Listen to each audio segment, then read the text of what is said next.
Good afternoon. This is Natisha and The Mix. We are so glad that you are here with us for our very first show.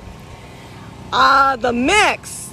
I am Natisha, our Miss Brooks, and The Mix is Tiffany and the Boyd. Don't avoid the Boyd. She will find it out and she will call it out. Vince, VC, veteran who cares. He's given us information on local, state, and national politics and falls. Ball with falls. Hey, the best in sports broadcasting. This is a 30-minute segment, but it is also a Christian radio station, and we are honored, very honored for you to be our very first guest here. And we're not only just going to air here, we are a traveling radio talk show. So once again, Natisha R. Miss Brooks with Natisha in the Mix with our very special guest today. But before we introduce him, there is something that we will always do with Natisha in the Mix. We're going to start with our pledge, our prayer, okay? And then we will get into the segment of Tish to Dish, 90 seconds on what you can do to prepare a meal in your kitchen. And then we're going to get into our happy birthdays. And then we're going to get into the destinations and the food that you have to try. So for this month and the month of October, we are looking for the best pizza, and it cannot be a chain. A best pizza in Tennessee. We're looking for the best barbecue in Tennessee. Cannot be a chain. And if you've been following me on Facebook, I do not stay in hotels. I stay in bed and breakfasts. So we're looking for the best bed and breakfast in the state of Tennessee. So we're going to start with Tennessee, but then we're going to go through all 50 states.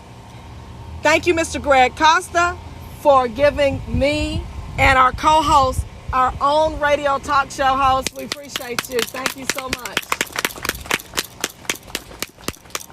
I'm very excited. We are very excited about this adventure. So without further ado, I'm turning it over to Tiffany. Don't avoid the Boyd. She's got our scripture and who's going to come up and do our pledge. So who do we have, Miss Tiffany? We have Liam Swearingen with us today. Liam is the son of Rodney and Tiffany Swearingen, and he's going to start us off with pledge. Come right in front. And y'all know how we do it. Let's go ahead and stand. Our flag is right here. I pledge allegiance. I pledge allegiance to the flag of the United States of America and to the republic for which it stands, one nation, under God, indivisible, and liberty and justice for all. And I see that he has something else that he wants to do. I see it in the hand. Okay. What else do you have for us? You may be seated. May I quote a verse from the Bible? Yes. Yes, you may quote a verse from the Bible. I'm going to read Psalm 106, 1 through 3. Praise the Lord. Oh, give thanks to the Lord, for he is good, for his mercy endures forever. Who can utter the mighty acts of the Lord? Who can declare all his praise? Blessed are the ones who keep justice, and he who does righteousness at all times. Thank you, ma'am. Thank you very much. Great job. And most of us already know, I hope you do, but if not, you can just follow along with us, the Lord's Prayer.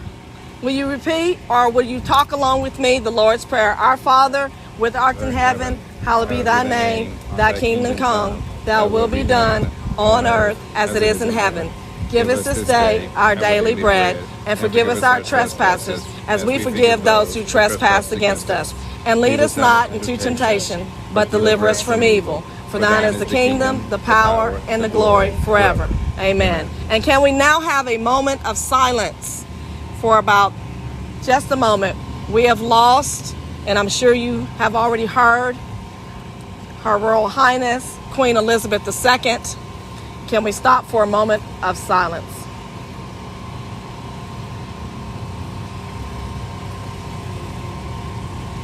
Thank you. We're going to start off with Ball with Falls. We're going into a sports segment that's asking you a question, And the question and what we do at Natisha and the Mix, we talk, you listen, you research. Never take anybody's word. Research it. We talk, you listen, you research. Ball with Falls. He has a question for us. Hello, everybody. Jaden Falls here. Question today with sports. So everyone knows Serena Williams has retired, the greatest of all time tennis player. She stated, if there was no Venus, there would be no Serena. What do you guys think about that statement? If there were no Venus, There would be no Serena. there would be no Serena. GOAT, G-O-A-T. Is Serena the GOAT of all time? I don't know. Tiffany, is she? She's the go to fashion. Well, that's Okay, y'all know, you already know, I'm just here to do education. You know, I'm probably the most uneducated sports person probably here today, but I have a lot of respect for Serena. And that statement right there, Jaden, just brings me back to this. Family's the most important thing. God, family. So I think it was wonderful that she recognized her sister. You know, they were both phenomenal. They both are phenomenal. I'm sure that won't be all that we will be seeing of the Williams sisters in the future. And so, you know, her fashion is definitely the GOAT, right along with her tennis skills. So I wish her the best. And I know that we won't be hearing the end of her, and that, you know, she'll do wonderful things. Well, I think you did just fine with sports. Look at Thank you, Tiffany. Wow. CV, what do you think? Is Serena the GOAT? The greatest of all time? Right behind Tiffany. Unfortunately, I hate to say it because I'll probably have my man card removed, but I'm not a big sports fan. I've heard of her along with Venus, and I, from what I understand, they are great. They have been some of the best. I couldn't say whether that's right or wrong because I've never really watched tennis, to be honest with you. Yeah. But you brought up a good topic. What is she going to do in the future? And I actually did some research on her, and she has a Serena Ventures investments that she's taken part in, and she helps fund startup ventures for underrepresented founders, women, Black, and Latinos. Okay. So I think that's going to be great for her and for the startups that don't have a lot of funding when they're trying to get their feet wet.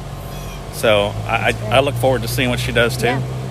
Well, I tell you, the most memorable moment, I think, as she did her last tennis swing, someone captured the picture of Tiger Woods standing up saying, "Go little sis." So I think it's awesome that you had Tiger Woods almost thanking Serena for making him for what he is. I think they pushed each other. They pushed off each other. And I think that was wonderful. She wasn't going to play the U.S. Open until big brother, Tiger Woods, said, you know, give it another try to see what it's going to be like, how you feel and how you feel after that. So, in my opinion, because everybody knows I love fashion, I think she is the greatest of all time because of family. Because of family. But moving on, thank you, Balls with Falls with Serena Williams. I do think she is the greatest of all time. We'll see who's going to be coming up after her. Okay, we look for women's tennis to still be strong with the young people. So next up is the fashion report, but I'm going to hold the fashion report until the end. The fashion report of Natisha and the Mix is actually the weather report. We're actually telling you what to wear, but I don't need to do that because I have Lelon Staton here with us today.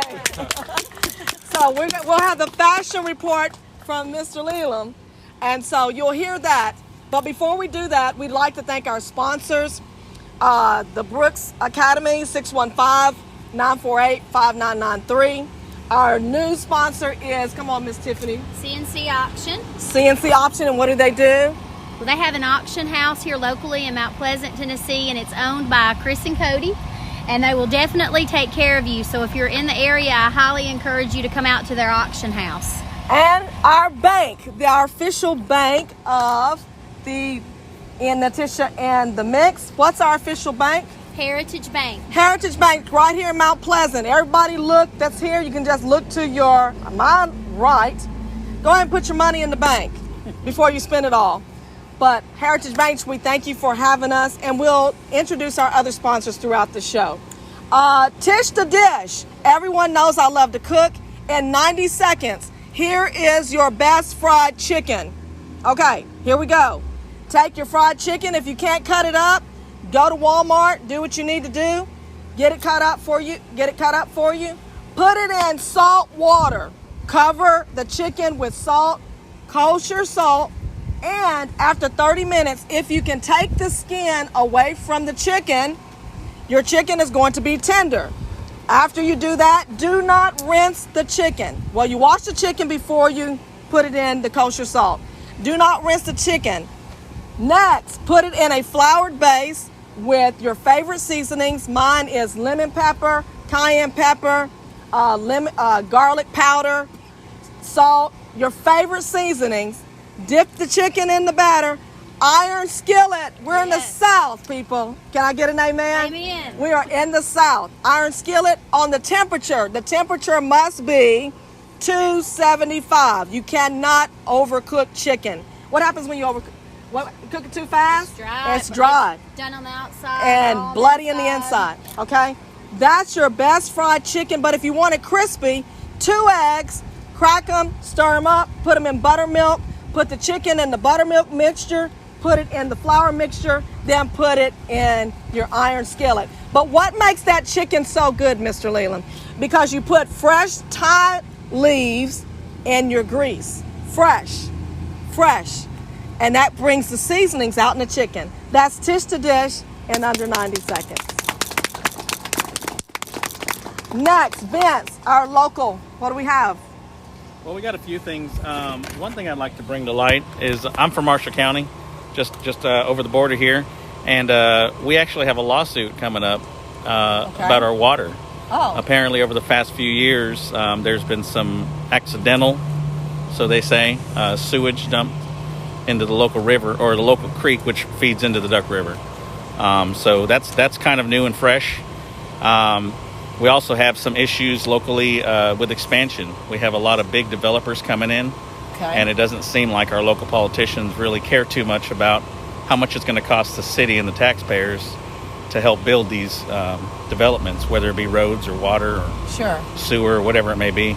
I think somebody really needs to get involved and focus. And there are a few that are popping up, it looks like, that are attending the meetings, but a lot of people just don't understand. And typically, I know we've talked before, people get involved when it's too late. Yes. After a vote's been done, there's no reversing it, in all honesty. So we must say this, everyone. No matter what side you're on, you must vote. Everybody say vote. Vote. I don't hear you loud enough. Everybody say vote. Vote. You have to vote. No matter what side you're on, make sure that you vote. Very important.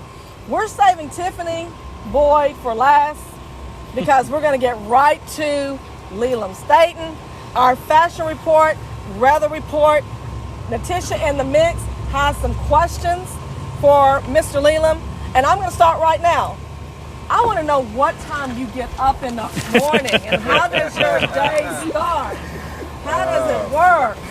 Give it to us straight, Lelon. On my normal day now, I start at 3 o'clock in the morning.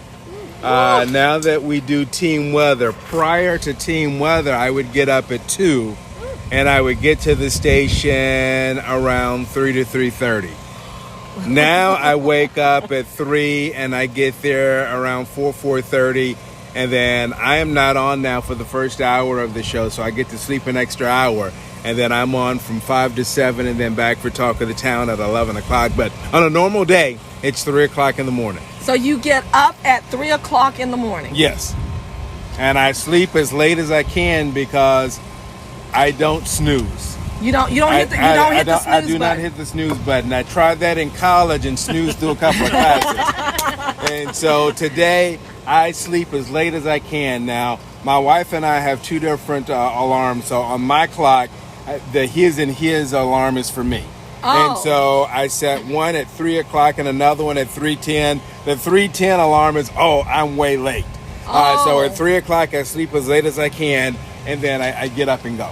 You get up and okay. So then, what time do you go to bed? How does that? On a normal day, I go to bed between about 9 and 9:30. I do not go to bed as early as people might think, but I nap in the afternoons. Now, because of today's show, I only had like a mini nap for about less than an hour. So I went home, did a mini nap, and then drove down here. But in a normal day, I would go home and nap for a little bit. Then I have afternoon and evenings with my family. So how much is family time? And then Jaden has, how much is that family? Well, the family time is important. So my wife is an educator. So she just recently retired from Metro Nashville Public Schools after about 30 years with them and 31 with the state. And now she is the incoming director of teacher education for Trevecca Nazarene University. Trevecca. Yes. To where she got her master's and then later on her doctorate. So for me, we get the evening time together, and then we're actually, because of the nap, we're both going to bed between about 9 and 9:30. 9 and 9:30. That's putting the kids down too. Well, the kids. Are they kids? Well, they're still my kids, but one's 27, the other one is 20. So one's off the payroll, the other one's not. Jaden? Well, the biggest question, Leland, was where were you March 3rd, 2021? Where was I March 3rd? When tornado. the tornado first was making its way through the area, I was actually about to walk out the door. Now, in a normal night when we think there's going to be severe weather, instead of getting in at around 3 o'clock, I go in at 1. And so the deal is there is a normal period where the 10 p.m. person, Bree, goes home. There's nobody in the weather center for a bit, and then the morning person comes in. If we think there's going to be severe weather, then we do what we call a 1-to-1 handoff. She stays until 1, I come in at 1. On that particular night, the storms had been rolling all night long, and so I had gotten a call to come on in early. I was about to walk out the door when she and Henry, Bree Smith and Henry Rothenberg, showed radar and showed what I saw was a hook echo. A hook echo normally is a defining tell that there is a tornado being picked up by radar. So I looked and I said, that looks like a hook echo. I texted the both of them and said, I am going to wait until I come in until that radar echo is to the east of downtown. Okay. A few seconds after I texted, I see them show the tornado on Skycam. Yeah. And so once I know that, unfortunately, after the damage is done, but I know it's safe for me to get on the road, then I leave and I get to the station, and I have to do a couple of detours because my normal way in is blocked by the telephone poles, debris, or something like that. So when it first hit downtown, I was at home watching on TV, and then I went to the station and was there for quite some time afterwards. That's good to know. Wow. Good to know. Vince, VC. Well, I had a couple questions. Yeah. I had a passion for weather when I was younger. I think everybody has kind of a passion for something, but I wanted to chase tornadoes. Oh, wow. I decided against that and joined the military. However, A little more safer, huh? Yeah, sometimes. What would you suggest somebody, a young man or young teen that's interested in that kind of stuff? What would you suggest they get involved in early to kind of help them when they get to college? For someone who has an interest in weather, for high school, I tell them that they need to go the college track. Okay. Not only do they need to do the college track in high school, they need to make sure that they're taking science courses and some math courses. Weather and meteorology is a science, and a lot of people don't think of it like this, but somebody who has gone through college and gotten a meteorology degree is a scientist. Okay. And so there are different forms of science, and weather is a science. Okay. So I make sure that they go the college route in high school. Once they get to college, then they need to make sure that they're finding an institution that has a good program in meteorology. There are a host of schools that are nearby. There are other schools that are out there as well. UT just started a meteorology program and a minor UT Martin has had a program for a couple of years. TSU has some classes in sciences. Western Kentucky has a great program as well. Yeah. So there are a lot of schools that are out there that have a weather program, but you've got to make sure that you've got the seriousness to do it. And I tell some folks, you can do it in 4, but prepare for 4 to 5 years, because those latter years of meteorology, sometimes the courses can be a bit more challenging. So maybe you don't want quite as heavy of a course load. But the number one thing for somebody now in middle school or high school is to make sure you're on the college track. On the college track. And Jaden brought up a good topic, talking about last year's tornadoes Yeah. coming through downtown. Now, I've lived here since '94, and I can't recall which year the first tornado came through downtown. But I remember growing up watching a documentary talking about tornadoes hitting major metropolitan areas. Yeah. Is there any other city that have had 2 tornadoes? I can't say offhand about 2. If I was looking, then I'd probably look maybe out of Oklahoma, maybe Oklahoma City or Tulsa. Yeah. But I'll say this, the Nashville tornado was April 16th, 1998. Yeah. Now, if you go back in history, there are 3 tornadoes that have a similar track. I want to say 1933 is the first one. It goes through near downtown in the East Nashville. April 16th, 1998 rides down almost Centennial and West End through downtown in the East Nashville. Then the one from March 3rd, 2020 is making its way near almost along Jefferson Street. And then that one makes its way just almost north of downtown in the East Nashville. But there is a point where all 3 intersect the path over near East Nashville. So we have had 3 that have had a very similar path. There are probably some other cities that are out there, maybe Oklahoma City, where a couple of major tornadoes are hit. For some, they think there used to be a saying, or let me not say a saying, a myth. There was a myth among some people that because of a heat island or some other things that are going on, the tornadoes wouldn't hit downtown. But I tell people, if you take a dart, and I learned this from our longtime chief meteorologist, Ron House, and he said his analogy was, take a state map of Tennessee. Just throw darts at that map. Most of the time you're going to hit rural areas because of the way Tennessee is made up. But you keep throwing the darts enough, sooner or later it's going to hit near a major area. And so you look at Nashville, you go back over in West Tennessee. I don't know the numbers there, but there have been tornadoes around the Memphis area as well. Wow. Thank you. Miss Tiffany, what you... Absolutely. Well, education is my segment. Yes. So I'm glad Vince. That's okay. No, that's all right. I'm glad you touched on that actually, because we live in a culture today where everyone wants quick fix. So letting the students out there know that if they're interested in your degree, that it's going to take them at least 4 to 5 years. Yes. Tornadoes, our family has actually been in several tornadoes. So I remember in the 90s when we had some tornadoes come through our area, and of course it was frightening. It wiped out all of our neighbors and it left our house. So I remember walking out after that event, because we went across the street and we were in the basement of our neighbor's home at the time. And, it was just like you hear. Everything got really quiet and then really loud. And so when it was over with, we walked out, and, just the smell and the sounds that you still hear. And so I remember looking around and thinking, this isn't good. And of course, my younger children at the time were horrified. So then we decided that it would be really good for them to learn as much as they could about the weather.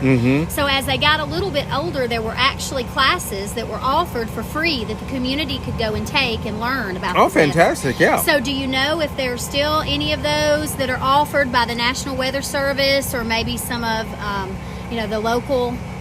I can't say concerning local within this part of the mid-state. So I would reach out to Columbia State and Mount Lowe State to see if they happen to have anything. I will say this, the National Weather Service continues to do storm spotter classes. Anybody with an interest in weather can take those storm spotter classes, and those storm spotters are extremely important. Doppler radar is fantastic. And the U.S. has the best Doppler radar network in the world. Right. But that radar can only do so much, and so we need what we call ground truth. Radar can pinpoint things. You may hear us talk about debris balls and all that stuff. Right. So the technology has gotten so much better, but sometimes we still need ground truth. That's where storm spotters come in. It can be somebody who's an educator. It can be somebody who is a weather enthusiast. Sometimes maybe people on the fire department, the police department have an interest in it and take these storm spotter classes, and then once they do, they become an official storm spotter for the Weather Service, and then they get key information on how to report what is going on using the official channels of the National Weather Service. So the National Weather Service in our area is located in Old Hickory, just to the east of Nashville, and they are a fantastic resource. And let me just say this, they are the resource for us as well. Every station in town has a meteorologist, but local TV stations do not issue severe storm warnings. Local TV stations do not issue tornado warnings. We need a unified source to give us that official warning, and that's where we get with the National Weather Service. Okay. They issue those warnings, and then we relay and report that information to you. Okay. That's great to know. And one thing, just to touch on yours, is check with your local EMAs. I know ours in Marshall County does some like disaster preparedness, stuff like that. So they made, and I think I've heard in the past about storm spotters. So. And I think that's fantastic. I think families, not just kids, but I think families in general, should get as informed as they can and have a plan. If we have some type of natural disaster like a tornado, they know where to go, who to contact, have an emergency bag, all those things packed and ready. Yeah. And we're not in a situation of if it will happen again. Yeah. Right. It's when will it happen again. Absolutely. And unfortunately, that's just the topography and the geography of where we live. Tornadoes have touched down in Tennessee in every month of the year. We've had a nice break this year. As a matter of fact, I think this year there's only been one tornado for Middle Tennessee, maybe 3 or 4 for the state. That was back, I think, in January. So we went through severe weather season without a tornado touching down. So it's been quiet, and let the church say amen on that one. But it will happen again. And so being prepared is key. And if you are prepared, if you learn about them, then maybe it helps ease the anxiety a bit. It's not going to totally make the fear go away. Right. It's a powerful thing, but it can help maybe make you a bit more prepared on what to do and how to do it. Yes, thank you. Final questions. Homeschoolers that are listening. Yeah. One of the questions that was asked, are there internships for teenagers at the station? We don't offer internships for middle school students or high school students. We do maybe from time to time offer a one-day shadow deal where somebody can come in and shadow for a few hours for middle school, and then more so in high school than anything. But for college, each station is different. We just actually restarted our internship program, and for us, we used to do internships just, you at a local college, call us up, you get an internship at the station.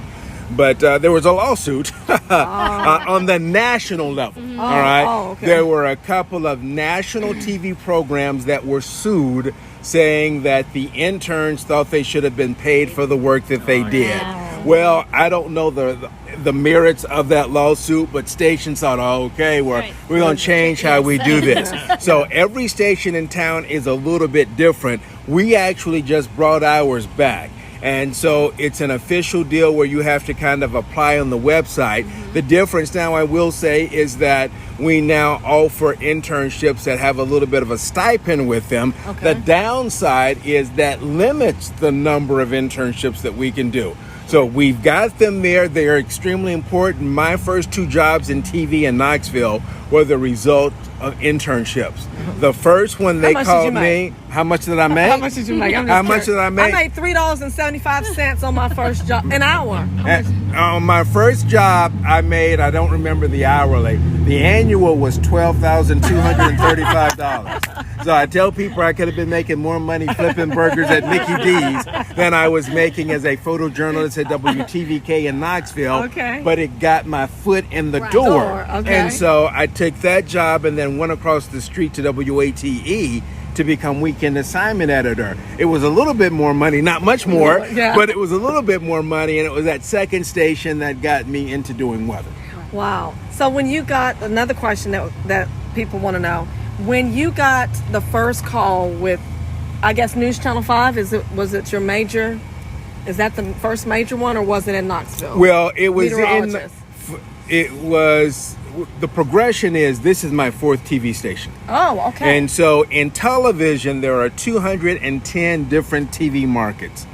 And so for somebody fresh out of school, you've got to go work in a smaller market, especially on air. We may hire some APs out of college, associate producers out of college, Okay. but for on-air people, this is a second or third job. Oh. And so you've got to go work somewhere in a smaller market, making smaller money to get experience and then work your way up. So for me, my first job was WTVK in Knoxville as a photojournalist. Okay. I went across the street to WATE Knoxville Okay. as a photojournalist and the weekend assignment editor, deciding Okay. what stories we would cover on the weekend. Okay. At that station, I started filling in on the weather. Okay. The more I did it, because in the beginning I wanted to be a reporter and an anchor. okay. I didn't go to college to do weather. I went to be a news reporter and an anchor.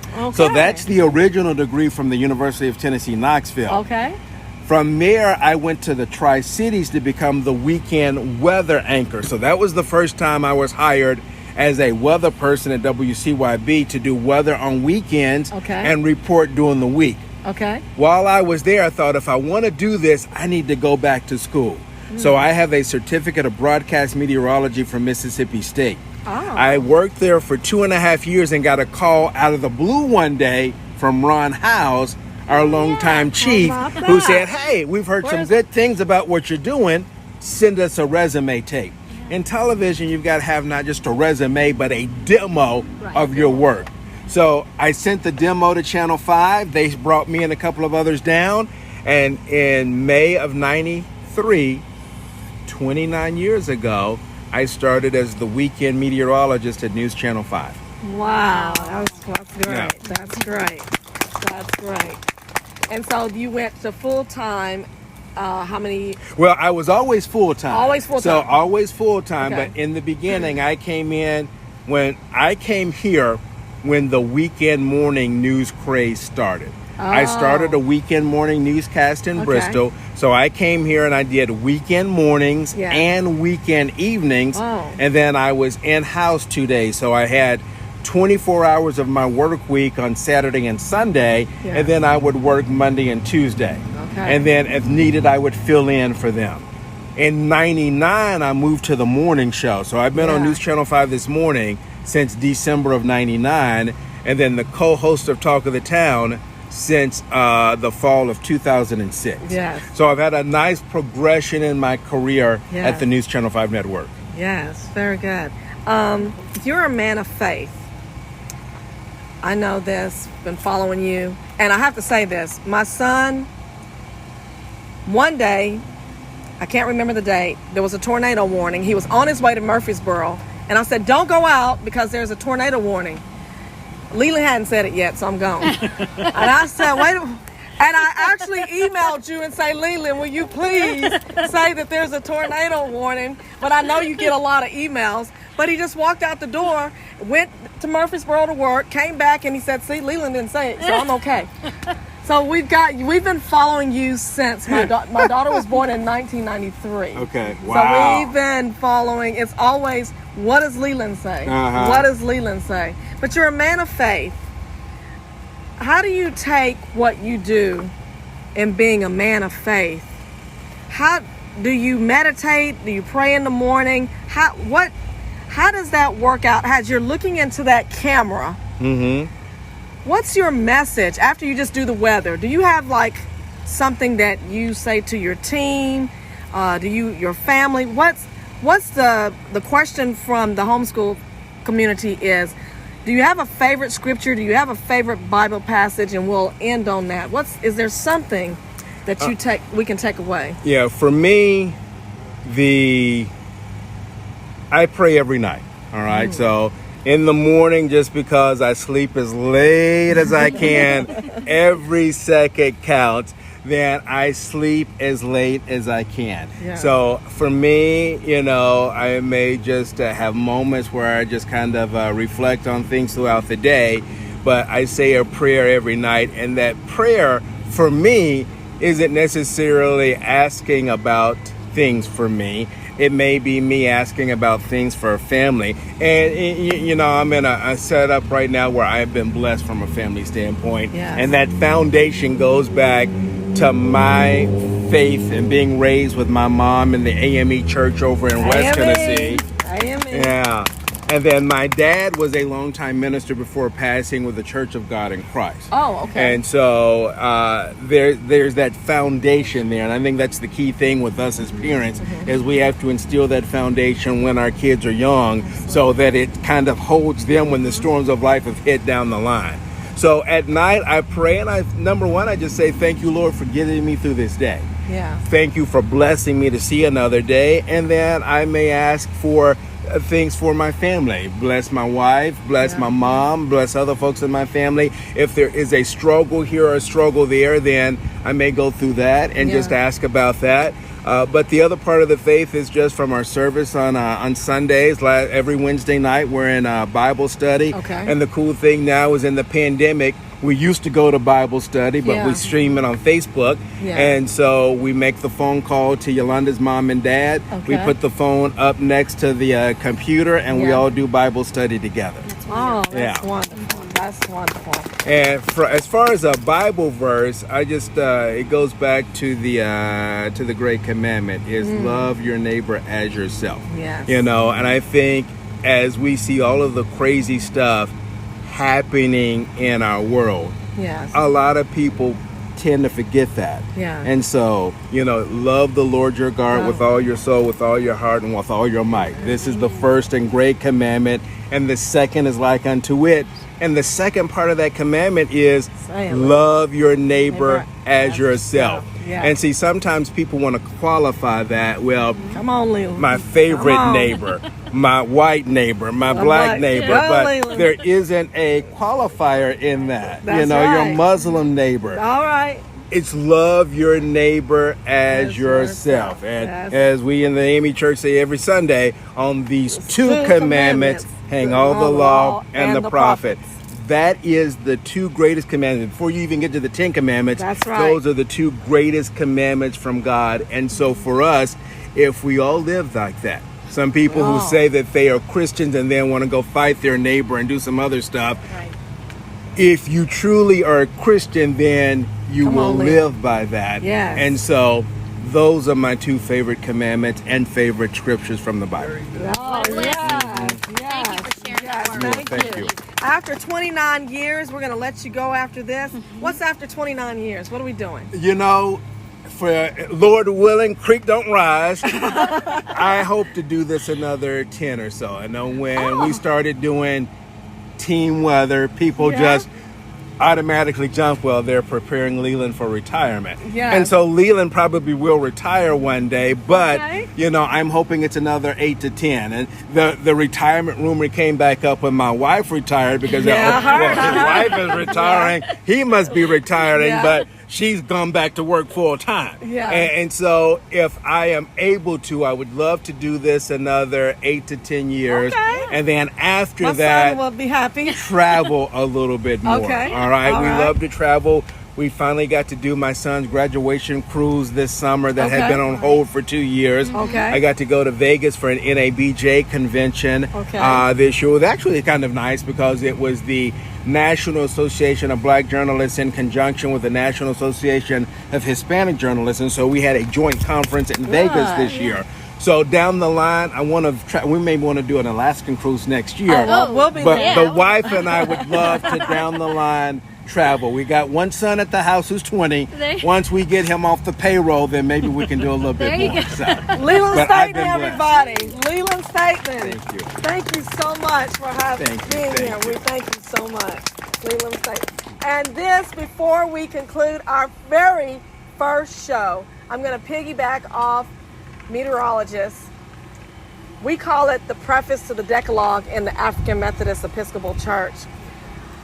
On these two, love your neighbor as yourself. If we do this and not be picking of who we choose to love, the world would be a better place. Natisha and the Mix, 1460 AM. Van Buren is in the house. Hickson is in the house. I see you. Antioch is in the house. And we are broadcasting from Mount Pleasant, Prairie View A&M University. I know you are listening. Prairie View, where we produce productive people, supporting the HBCUs. Natisha and the Mix. Vince, say your name, Vince. Vince Cuevas, VC. Tiffany Boyd, don't avoid the Boyd. and Jaden Falls, ball with Falls. Natisha in the Mix. Over and love your neighbor. Thank you. You're welcome.